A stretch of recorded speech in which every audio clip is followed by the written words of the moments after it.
반갑습니다. 아파트 사이클 연구소 소장 이현철입니다. 배짱입니다. 반갑습니다. 네. 네. 목소리가 떨리네요. 네. 네. 자, 오늘은 제가 이제 반대로 질문을 또 하나. 이래서 목소리가 떨린 거였어요. 네. 지금 대선 국면이잖아요. 네. 이제 누가 대통령이 될지 사실 관심들이 많잖아요. 네. 항상 우리는 누가 되느냐에 따라서 부동산 시장이 또 어떻게 되느냐 이런 거에 촉각을 곤두세우고 있잖아요. 네. 제가 이제 고민을 많이 했을 때 어느 한 대통령이 되면 눈에 띄게 변화하는 부동산이 있을 것 같다라는 느낌이 들거든요. 네. 그래서 그 부분에 대해서 이제 질문을 하려고 하는데 자, 이제 구체적으로 네. 윤석열 후보가 만약입니다. 뭐 이게 오해하지 마십시오. 네. 네. 대통령이 된다라면 어떤 부동산이 여러분이 눈여겨볼 부동산이 생기거든요. 네. 그게 어떤 거야 될까요? 아, 이런 거 하지 말라니까 진짜. 이런 어려운 질문 하지 마세요. 아, 재밌잖아요. 네. 아, 나는 그리고 이게 현실적이고 실질적인 게 될 수 있다니까요. 뭔가 이게 꿀팁을 주는 것 같으니까 일단 네. 생각은 해보겠습니다. 네. 윤석열이 된다면 어느 한 분야를 눈여겨봐야 된다. 그렇죠. 윤석열이 네. 윤석열 친구입니까? 아니, 죄송합니다. 네. 만약에 윤석열 후보가 된다면 네. 네. 공급이나 이런 데 부분을 규제를 풀어준다고 했었잖아요. 네, 네, 네. 네. 왜 벌써 틀렸죠? 그래도 꿋꿋하게 네.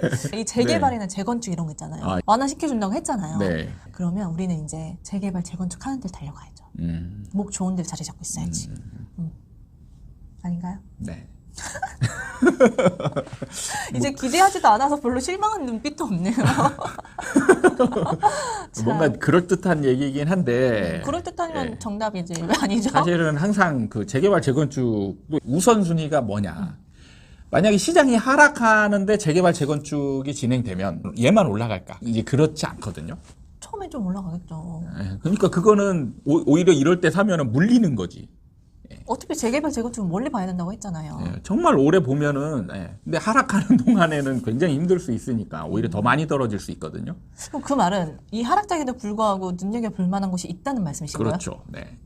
저는 좀 남북 관계에 좀 그 포커스. 사실은 지금 보면은 제가 맞출 수 있는 질문이 아니었네요.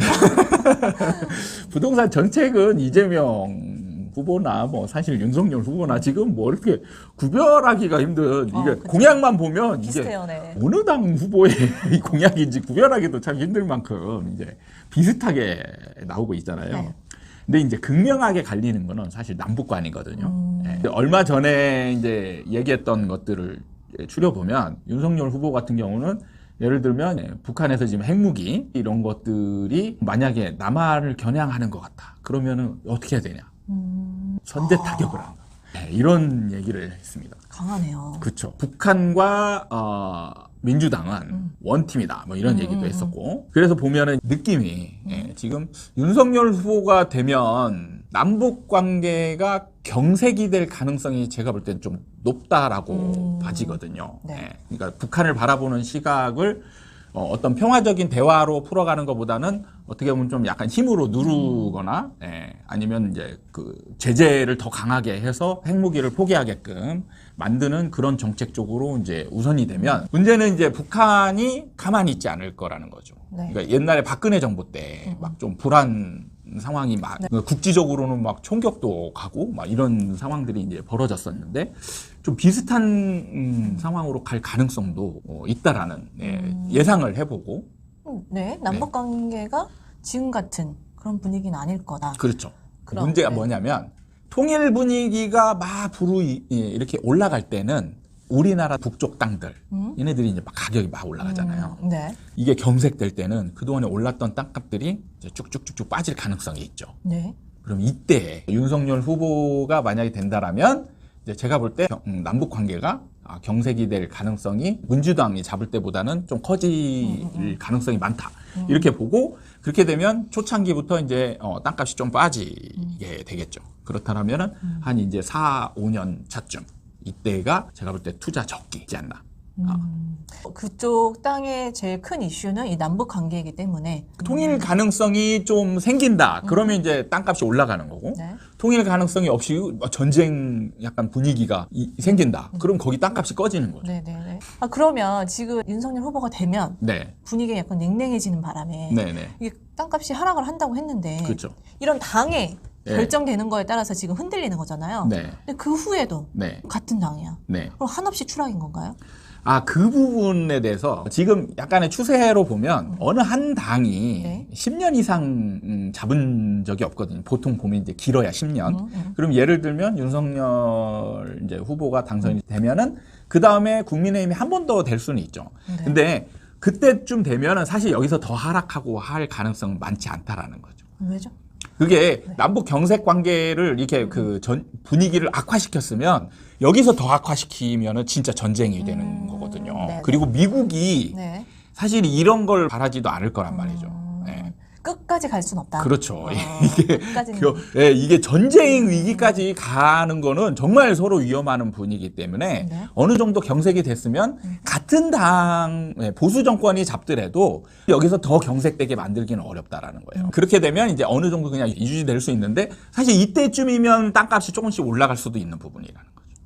네, 그럼 가장 낮은 단계는 경색이 좀 심할 때. 최고조에 닿았을 그렇죠. 때. 그때에 이제 적당할 때 그럴 때 이제 내놓는 사람도 있을 거 아니에요. 근데 그걸 사야 되는 거지.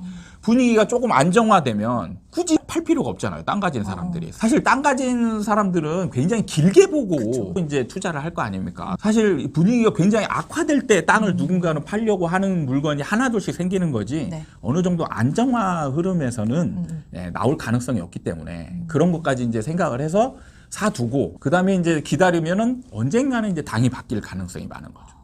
이거는 항상 상대적인 거거든요. 여기서 악화시켰으면 여기서는 이제 그걸로 네. 인해서 풀어가려고 하는 움직임이 반드시 나타난다는 거죠. 그러면 이때 이제 땅값이 다시 올라가. 같은 당이 되어도 어찌됐든 그 분위기를 바뀌기 위해서 또 다르게 할 수도 있다. 그렇죠. 요즘 진짜 토지에 관심이 많긴 하거든요. 너무 집중해서 들었네요. 네. 네.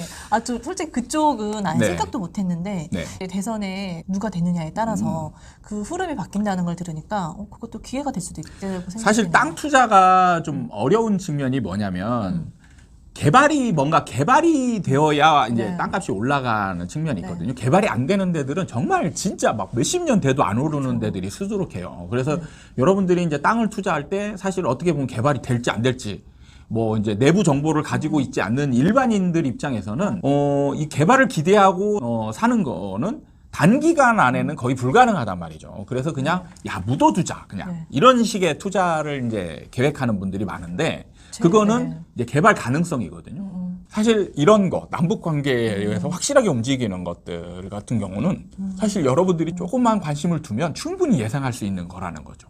그러네요. 제 지인도 지금 20년째 묻어두고 있는데 그거에 비하면 정말 짧은 사이클이네요. 그렇죠. 그쪽 사실 방은. 길게 그쵸? 보면 한 10년. 네. 그리고 문제는 여러분들이 만약에 민주당이 돼가지고 통일 분위기가 막 물을 잇는다. 그럼 이때 팔고 나오는 거예요. 그게 이제 진짜 역발상 투자인 거죠. 이거는. 왜? 사실 제가 볼 때는 우리나라 통일될 가능성은 거의 없습니다. 통일될 가능성은 거의 없어요. 그러면은 분위기가 물을 잇는 게 가장 최고조의 평화 모드의 상태라는 거죠. 그럼 이때 그냥 팔고 나오는 게 왜냐 살 사람이 이때 많은 거죠. 이때 살 사람이 많으니까 높은 가격에. 그럼 이것만 진행해도 시세 차익이 꽤 많이 생기지 않을까 이런 그러네요. 생각을 해봅니다. 또 그렇게 생각하면 충분히 짧은 시간 내에 네. 시세 차익을 또 얻을 수도 있는 투자가 될 수도 있겠네요. 네, 오늘은 아주 처음에는 잘 몰랐는데 네. 듣고 보니까 뭔가 이거는 기억해 둬야겠다. 약간 이렇게 생각이 드네요. 네, 오늘 시간은 이렇게 마무리하도록 하겠습니다. 네, 다음에 또 찾아뵙도록 하겠습니다. 감사합니다.